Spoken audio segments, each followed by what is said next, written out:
The Smallest Pebble. What if Littlekit lived? Inspired by all the What If Dead Kittens Lived fanfics, by all across the fandom. Prologue. Little's survival. Littlekit was born alongside Cloudkit to Nettlespot and Toadskip of Shadow Clan.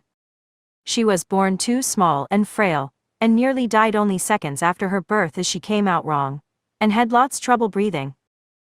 But thanks to the help of the medicine cat, Sedgewhisker, who managed to free her airways, she survived. Sedgewhisker ended up spending most of her time keeping Littlekit warm and well fed, and making sure her strong brother didn't get too rough with her.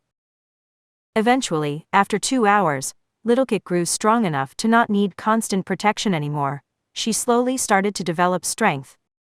However, her snow-white brother was very sick, making her the only healthy kit in the litter so far. Chapter 1. Littlekit opened her eyes. It was the first time she slept in a nest on her own. They didn't want her to catch her brother's sickness. She just got better. Littlekit walked out of the nursery, seeing the great shading camp. It was so beautiful. I don't get it. Why did Cloudkit get sick when I got healthy? Littlekit thought. Then she saw Yellowfang setting the willow leaf down in front of Cloudkit. What are you doing? Nettlespot reached out and blocked Yellowfang with one paw. You're not a medicine cat. Leave him alone. You might make him worse. It's okay, Nettlespot, Poolcloud mewed gently, resting her tail tip on the queen's shoulder. Yellowfang knows which herb to use, and Sedgewhisker isn't here, so we don't have a choice. Nettlespot hesitated for a moment and then drew back, letting Yellowfang get close to her kit. Littlekit was very worried. They watched with wide as Yellowfang chewed up the willow, and carefully pushed the pulp into Cloudkit's mouth. Cloudkit let out a pitiful mewling sound. Yuck! It's okay, Littlekit said, as Yellowfang massaged his throat with one paw until she was sure he had swallowed the leaf. The medicine might be nasty, but it'll make you feel all better. Littlekit mewed. She trusts medicine cats. Poolcloud, will you get me some moss soaked in water? Yellowfang asked. The gray and white she-cat gave a swift nod, and vanished from the den. She was back more quickly than Yellowfang could have hoped, carrying a dripping bunch of moss in her jaws. She brought it to Cloudkit, who sucked in the water eagerly. Yellowfang thought that he was already looking a little livelier. She tore off part of the wet moss, and used it to clean up his face and ears. Not sure what else to do, she bent down toward the kit, pressing one of her ears against his belly. She could hear a churning sound, almost like water falling into a pool. That's right, she told him. Keep drinking as much as you can. You can do it. I just know you can. Littlekit encouraged him with excitement. Nettlespot had watched every movement Yellowfang made, like a hawk about to swoop on its prey. Yellowfang could feel her tension, and knew that she would lash out if anything went wrong. But Cloudkit was relaxing now, blinking up at his mother. Want milk? He mewed. Nettlespot lay on her side, and began drawing them closer to her with her tail. Yellowfang thought fast. No, don't do that, she meowed. Keep him on water for tonight, to give his belly a rest. Cloudkit let out a mew of protest. It's okay, Littlekit. Poolcloud meowed. Your brother will be fine until Sedgewhisker comes back. Before Poolcloud could leave the nursery, she asked her something. Hey Littlekit. I've been thinking of it for a while, but since you trust medicine cats and their duties, how would you like to become one? Poolcloud asked. But I also want to be a warrior, like Papa. Littlekit thought. No. Littlekit meowed. Papa's a strong warrior. And that's what I'm dreaming to be. I want to be a warrior like him. Poolcloud smiled and nodded. Okay, if you want to be a warrior like Toadskip, that's your choice. She meowed and then left. A day passed, and Littlekit couldn't rest in the nursery due to Cloudkit's very loud wails. She didn't get one cinch of shut-eye. I'm hungry, he complained. Why can't I have milk? I was sick yesterday, not today.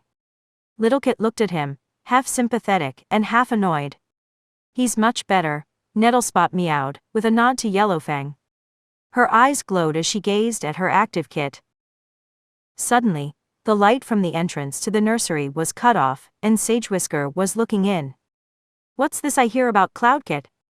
she mewed. "He looks fine to me." "He's better now," Nettlespot replied. "But he was so sick last night. I was scared for him. I gave him Willow, and told Nettlespot to keep him on water overnight," Yellowfang explained a little nervously.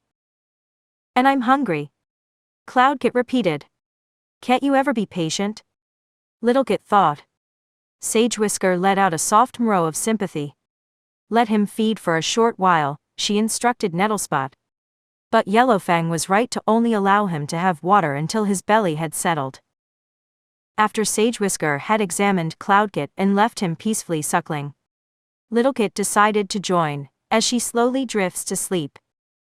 Chapter 2. Littlekit slept peacefully. She buried her in her mother's fur as she hears her steady heartbeat alongside rhythmic breathing. She enjoyed her mother's warmth. She dreams of being the best Shadow Clan cat ever. She imagines scratching out those scrawny Wind Clan cats' eyes, chasing the fat River Clan cats until their legs fell off, and even creep up on the Thunder Clan cats and claw their ears. "I'll be a very strong warrior like Papa," Littlekit thought, excited about her future and the generations to come. She'll have to wait though. She's still a kid. Still, it was nice to relax as she snuggles next to her mama's belly. It was all warm. Such a nice way to have a nap. However, it didn't last long as she flinched. Her now healthy brother was screaming as he stood in front of her. "Wake up, Littlekit." Cloudkit meowed loudly.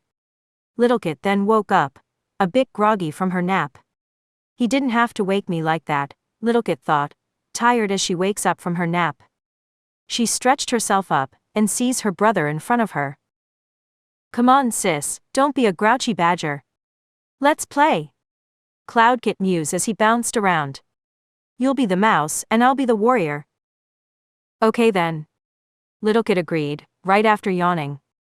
"But I bet you can't catch me." The two kids wriggle around in the nursery and jumping on. "I'm going to be the best hunter in Shadow Clan," he announced. "Not if I'll be more stronger," Littlekit meowed playfully. "I'm sure you both will," Nettlespot purred, looking down at her kits. "He's completely better," she added to Yellowfang, who was aware of the new note of respect in her tone. "That Willow cured him, just like you said. And he's grown so much in this last quarter moon." "I'm glad," Yellowfang began. "He should."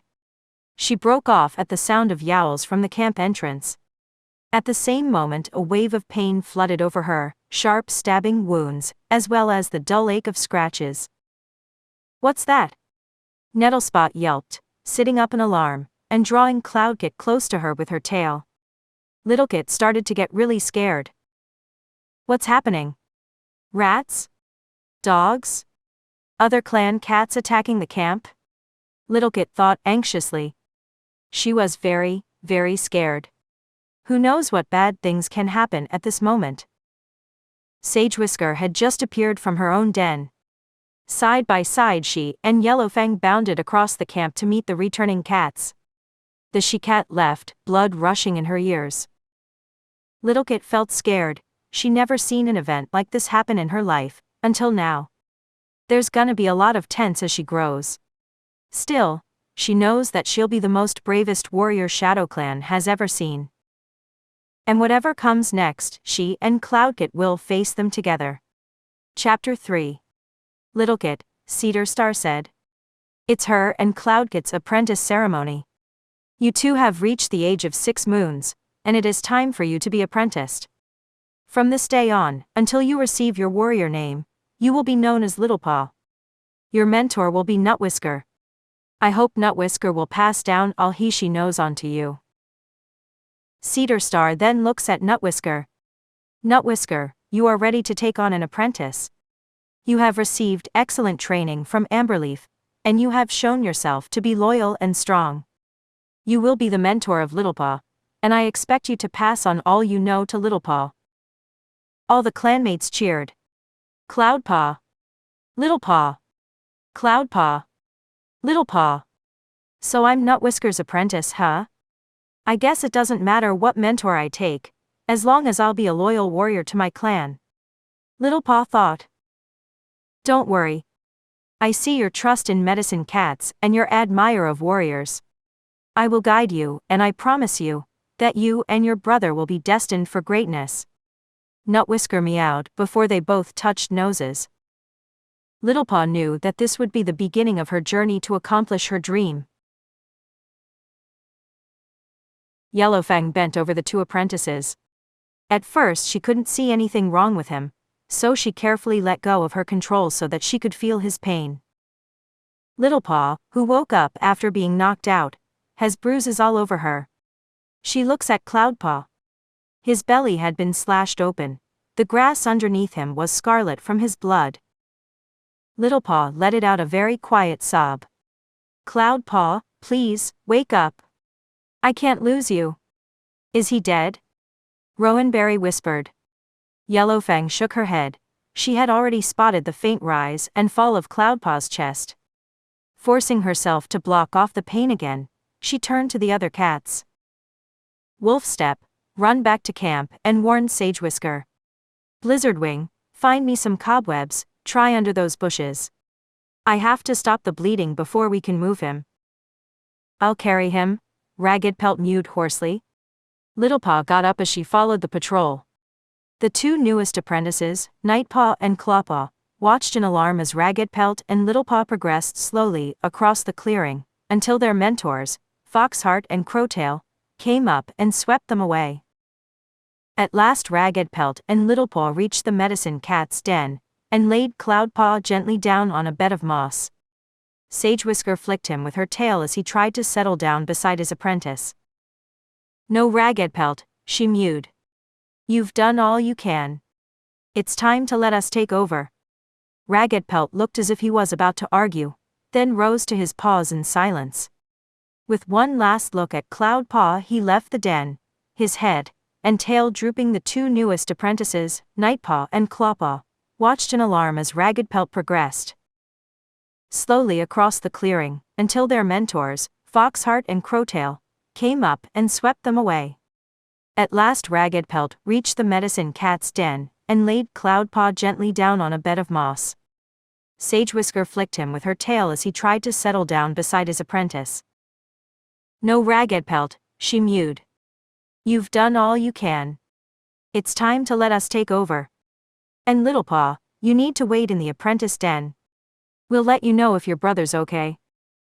Raggedpelt looked as if he was about to argue, then rose to his paws in silence. With one last look at Cloudpaw he left the den, his head and tail drooping. Littlepaw looked at her brother one last time, with tears filling her eyes, and follows Raggedpelt. As Littlepaw rests in her nest, she quietly sobs, scared if her brother had died. But she couldn't think that. She trusts medicine cats. You're gonna make it, Cloudpaw. I just know you can, Littlepaw thought, as she quietly sobs, burying her face in her nest. The next day, Littlepaw was asleep after sobbing. She was devastated from the incident. She also seems worried about his fever. Then, Yellowfang patted in the apprentice den. Littlepaw, we have some news. Oh, StarClan. He can't be. Littlepaw thought anxiously. She follows Yellowfang as they head to the medicine den. She closed her eyes tearfully. As she peeked to see what she thinks would be her brother's dead body, a miracle was discovered. Cloudpaw. Littlepaw thought. Tears streamed down her face, this time of happiness. His blue eyes were glazed, but his breathing was normal, and the fever was down. I'm so thirsty. He mewed. And my belly hurts. It will hurt for a while yet, Yellowfang told him, while Sagewhisker brought him more wet moss. But it means you're getting better. Now keep still, and I'll put a fresh dressing on your wound. Once Yellowfang had fastened a new poultice in place, she left Sagewhisker to look after Cloudpaw while she went in search of Raggedpelt. Littlepaw stayed. She was very happy to see her brother still alive. Oh, Cloudpaw. I thought I lost you, Littlepaw thought in relief. A few minutes pass. Littlepaw stayed with him in the medicine den. She was so happy that he's still alive. Yellowfang could tell by the spring in her step that Sage Whisker was excited as they prepared to leave for the half-moon gathering at the Moonstone. In contrast, as she checked on Cloudpaw's wound, and made sure he had water and a piece of fresh kill. This is so cool. Cloudpaw meowed, his eyes shining.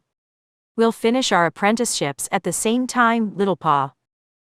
Yellowfang nodded. You'll both be good warriors, Littlepaw and Cloudpaw. And you're already a great medicine cat. Littlepaw meowed. Chapter 3.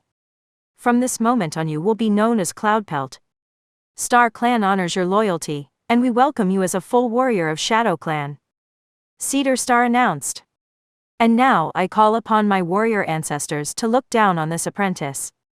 She has trained hard to understand the ways of your noble code, and I commend them to you as a warrior in their turn. Cedar Star looked down on Littlepaw.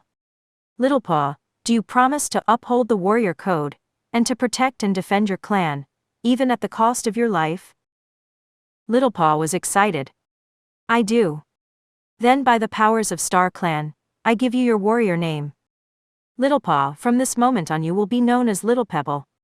For your very small stature, and we welcome you as a full warrior of Shadow Clan. Little Pebble?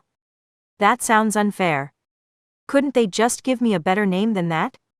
Little Pebble thought. Meeting dismissed. Cedar Star said. The warm sun of leaf fall shone down, turning the forest to scarlet and gold. Yellowfang, Little Pebble, and Cloudpelt were collecting cobwebs in a clearing not far from the camp.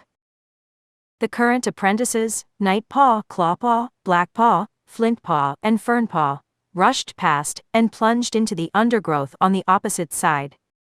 They were closely followed by their mentors, Foxheart, Crowtail, Rowanberry, and Scorchwind. Yellowfang suppressed a row of amusement at how flustered all the warriors looked. Hey! Slow down. Scorchwind called. This is a patrol, not a race. Cloudpelt rolled his eyes. Crazy apprentices. Yellowfang flicked his ear with her tail. It's only 3 sunrises since you and Little Pebble were apprentices, she pointed out. Ah, but I feel old in my bones, Cloudpelt responded in a quavering voice like an elder. Little Pebble chuckled a little. I'm so lucky to have a brother like you. Little Pebble thought happily. A sudden squeal distracted Yellowfang, and she looked up to see Blackpaw reappearing from the undergrowth. The white Tom was holding a single black forepaw up as he tottered across to her on 3 legs. I stepped on a thorn. Let's see. Yellowfang peered at the apprentice's pads, and finally managed to spot a tiny bramble thorn at the very edge. Great Star Clan, that's huge. She mewed, deftly hooking it out with her teeth. She remembered the time she'd bitten Finchflight, pleased that her skills had improved since then. You're fine now. Give it a good lick, she told Blackpaw. The apprentice swiped his tongue once over his pad, then charged into the undergrowth again. Thanks, Yellowfang. He yowled over his shoulder as he disappeared. Cloudpelt and Little Pebble had watched her carefully, all the time she was extracting the thorn. We're lucky to have you as our medicine cat, he meowed. Little Pebble nodded in agreement. I'm glad Star Clan chose you. Little Pebble mewed. It was my choice, too, Yellowfang responded. Little Pebble smiled. She knew that she could always trust her clan. Especially medicine cats. After all, they were the ones who helped her develop strength all those moons ago. Chapter 4. As Heatherstar began to speak, Yellowfang felt a strange wriggling sensation in her belly. She shifted around among the fallen leaves, trying to get comfortable. Sage Whisker gave her a prod. Keep still, she hissed. I can't concentrate on what Heatherstar is saying. Sorry, Yellowfang muttered. Do you have a pain somewhere? Sage Whisker asked. Have you eaten crow food by mistake? That must be it, Yellowfang agreed. Little Pebble noticed the commotion. Medicine cats had often treated pregnant queens, They always know how they tell. She smiled as she quickly recognizes the quiver of unborn babies, even before their mother's belly had begun to swell. The wriggling went on, even though Yellowfang held her breath with the effort to concentrate on her own stomach. Which meant that these weren't the feelings belonging to another cat. These were truly inside her belly, kicking and squirming and growing. Little Pebble sees this, and is happy for her as she counted the wriggling unborns, trying to see how many Yellowfang will have. 1, 2, 3, congratulations! You're having 3 kits. Little Pebble thought happily and excitedly. Little Pebble then thought for a moment. But, who's the father? Cloudpelt, fully recovered now, was among the patrol, one of the 2, only cat who seemed to have any energy as he leaped and splashed through the puddles in the clearing alongside Little Pebble. She kept thinking about the fact that Yellowfang's expecting 3 kits. She smiled. Oh, thank you, Star Clan. I promise you that I'll make sure her kits will grow up to be big, strong, and loyal warriors. Unless if one of them decides to be a medicine cat. Little Pebble thought happily and confidently. She trusts Star Clan, just like she trusts Shadow Clan. She's sure that those kits will be great one day. She imagines them as strong warriors, knocking down Wind Clan, Thunder Clan, and River Clan as if they were little sticks. One of them would be a medicine cat, like Yellowfang, curing the sick cats and making miracles. I bet one of them will be a great leader someday. Little Pebble thought confidently. Night comes. Little Pebble woke up to the sound of a cat walking out of the medicine den. She checked to see what's going on. She saw Yellowfang, which means that it's time. Oh, Star Clan, it's time. I'll be there for her. I'll make sure she gets through this. Little Pebble thought, deciding to go with the medicine cat. They helped her and Cloudpelt lived together. Now it's time to do the honorable favor. The 2 she-cats into the hollow of the dead tree. She knew Yellowfang's kits were ready to be born. The hollow was full of dead leaves, and there was a smell of toadstools, and something rotting. Not even Ragged Pelt would find them here. Chapter 5. This is during Part 2.